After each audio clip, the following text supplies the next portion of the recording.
Қымбатты біздің миллионерлер, өзіңіздің миллионер екеніңізді дәл қазір сезініп көріңіз. Қаншалықты өзіңізді мен миллионермін деп сезіну сізге жағымды немесе жағымсыз.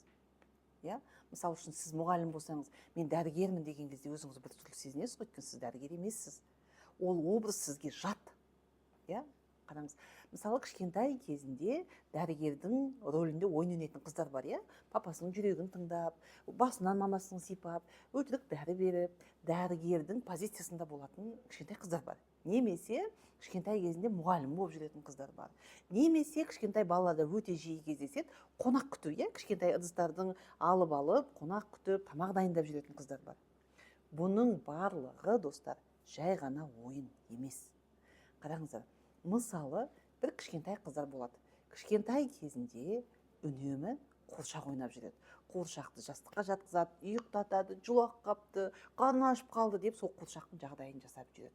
Қараңыз, баланың түп санасы тап-таза, әппақ парақ секілді.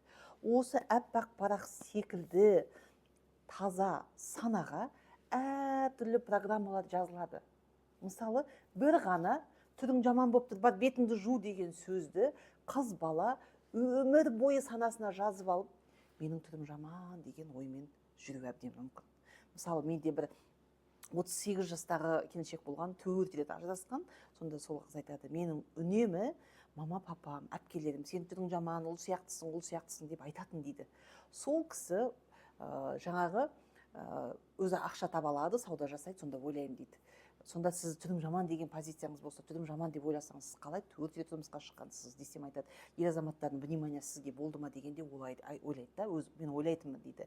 Еркектер менің түріме емес, әйелдік қабілетіме, әйелдік энергияма емес, олар менің тек ақшама келіп жатыр деп ойлайды екен. Яғни еркектің барлығы альфонс деген сондай түсінігі бар екен. Көрдіңіздер ма?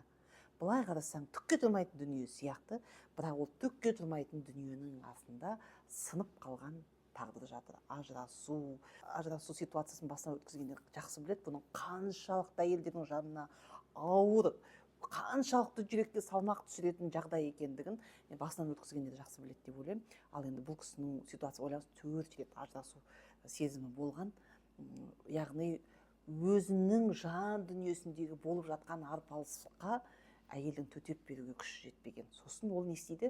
Өзінің проблемасынан қашады. Ажырасады, қашады, ажырасады, қашады, ажырасады, қашады.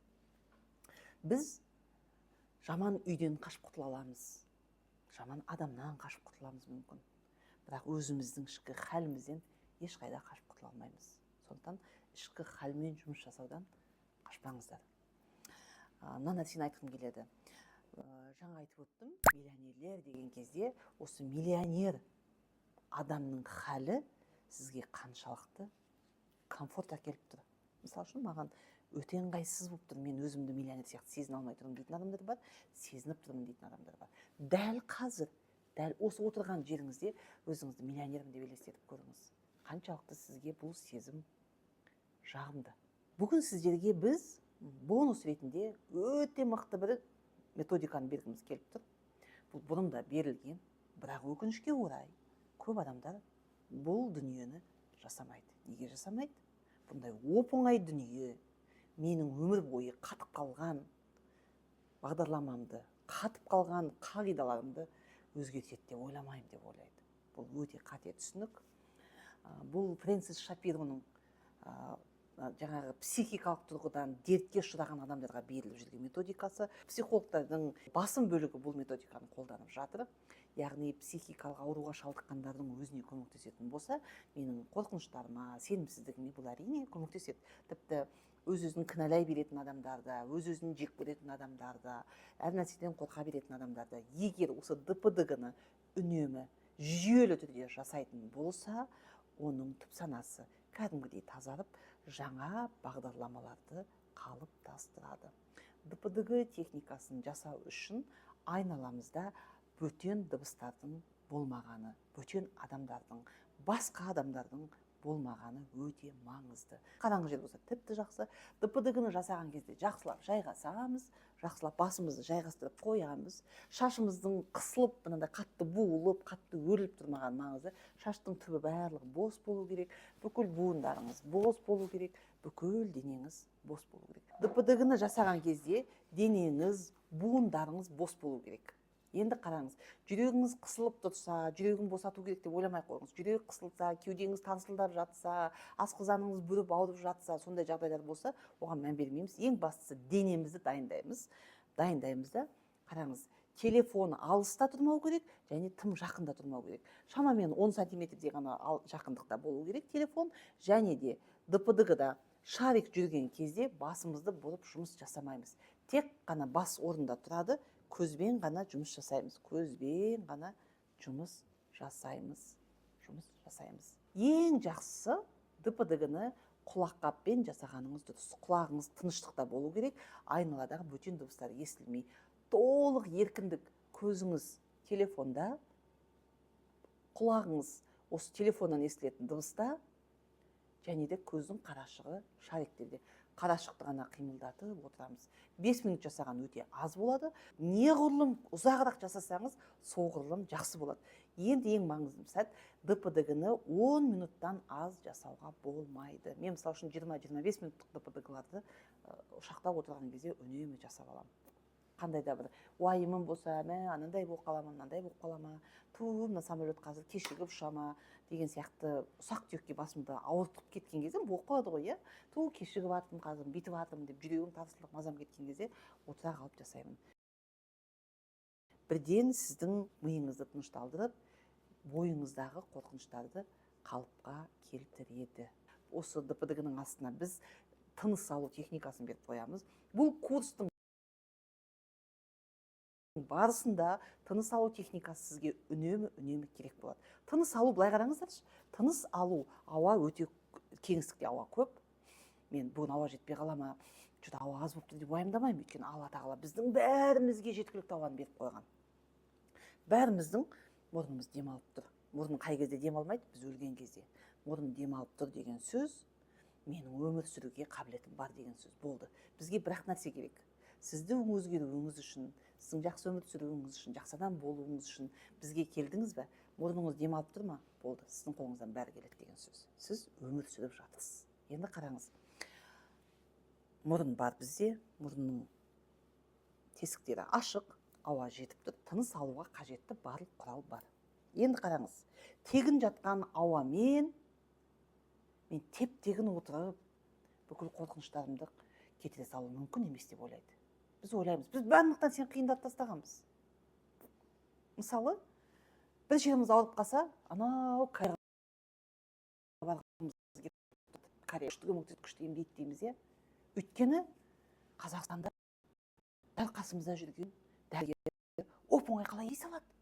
Оп-оңай болу мүмкін емес. Ол қиын, жолы да қиын, ақшасы да қиын. Қиналып барып жеткен кезде ғана біз сол денсаулықтың дәмін сезінеміз. Өмірде де бізге солай. Бірдеңені қиналып барып жетсек, сол нәрсе біз үшін құнды, сол нәрсе біз үшін тәтті болып көрінеді. Ал өмірді осылай өзіміз қиындатып жүрміз. Ақшаны табу да осылай. Ақшаны қиналып табамыз. Сосын барып оның қызығын көреміз деп ойлаймыз да, қиналып жүрміз. Көп қыздар айтады, 24 сағат жұмыс жасамай, ұйықтамай, күні-түні бала шағам тастап, өсіп елімнен, жерімнен безіп, Қытайға барып, базарда жүріп, осы Дубайға барып, Америкада жүріп, өстіп жүріп, міне жеттім деп шығарған кезде біз, ой, молодец деп қызығамыз. Ал енді айтса, оп-оңай үйде отырып, ойымды өзгерту арқылы, қалаған үйімде тұрып жатырмын десе, ой, бұл алаяқ дейміз. Өйткені біздің түсінігімізде оп-оңай жетістікке жету, оп-оңай ақша табу мүмкін емес. Қазақ қоғамының түсінігі осындай. Сол сияқты оп-оңай қорқыныштан арыла салу мүмкін емес деп ойлайсыздар. Енді әркімнің сеніміне байланысты сенбесеңіз жасамай қойыңыз, өзіңіз қараңыз. Бірақ мен қаншама танымал миллионерлердің және бейтаныс сіздерге миллионерлердің менторы ретінде айтатын болсам, қаншама жан ауруына, жан азабына ұшыраған адамдармен жұмыс жасап жүрген қазіргі таңда маман ретінде айтатыным, ДПДГ техникасының бізге беретін құндылығы өте жоғары. Мен өзім психологиялық терапия, өзімнің супервизиямның өзі 2-3 сағаттан асып кеткен. Мен өзім жеке терапиядан өткем. Оның ішінде арт терапиядан өттім, құм терапиясынан өттім, гештальт терапевт психолог мамандарда болдым, психоанализ бағытындағы мамандармен жұмыс жасадым. Расстановканың түрін көрген адам ретінде айтып отырмын.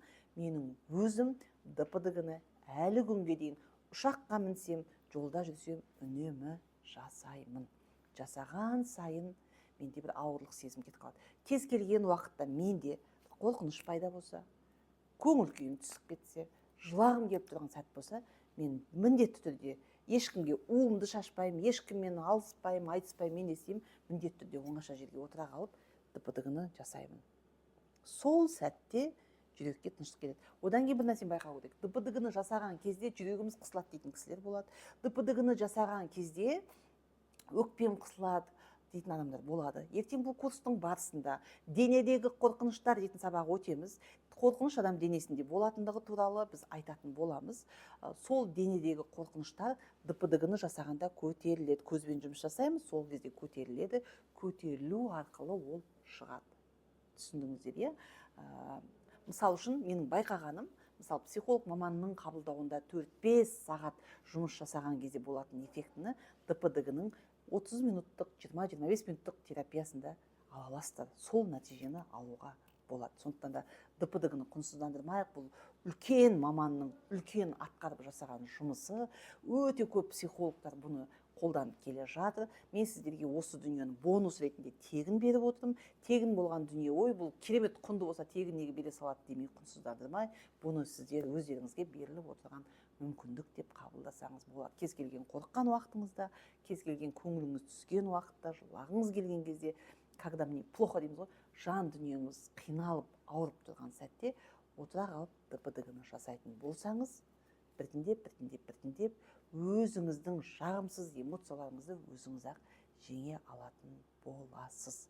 Сондықтан ДПДГ-ны неғұрлым көп жасаған сайын, соғұрлым сізде күш пайда болады, сенім пайда болады, және ең бастысы махаббат пайда болады. Барлықтарыңызға сәттілік тілеймін.